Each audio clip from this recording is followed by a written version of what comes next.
Hi YouTube, my name is Bart, this is Café au Livre and today we're going to talk about all things dark academia.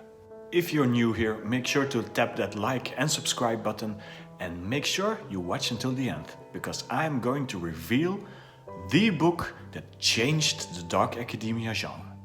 But first, let's set the scene.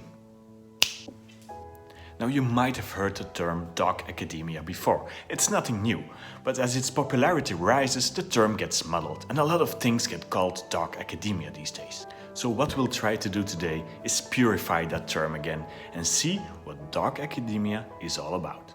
First things first, dark academia is both a genre and an aesthetic. We're not going to delve deep into the aesthetic part of dark academia, simply because it's not my forte. Now, as a genre, dark academia has a few clear elements.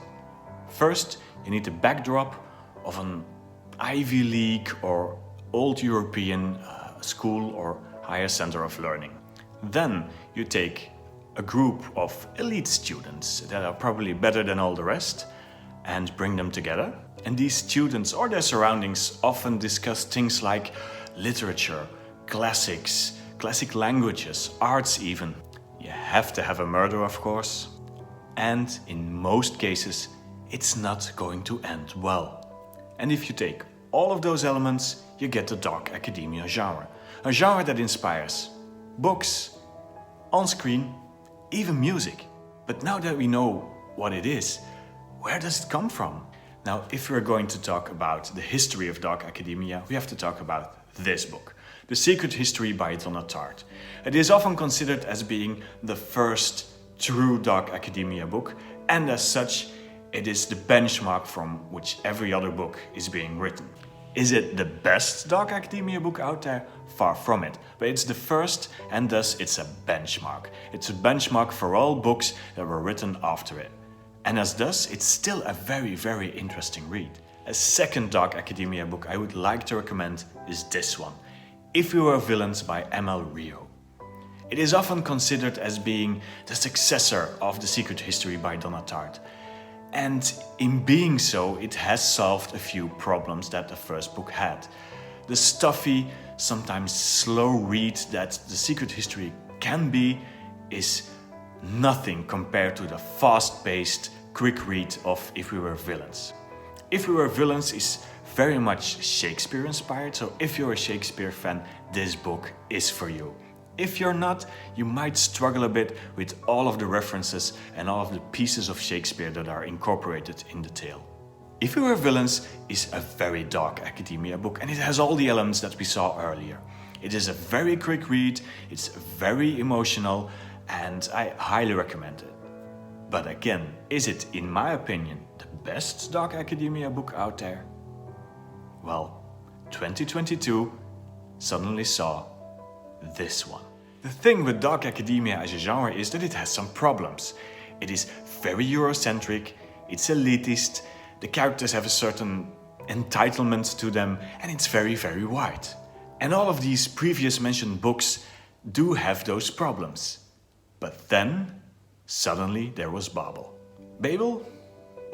R.F. Kuang, whom you might know from books such as The Poppy Wars, suddenly wrote Babel. Babel, an arcane history or the necessity of violence. Babel takes all of those earlier mentioned problems and swipes them off the board. Suddenly, the characters aren't as white anymore.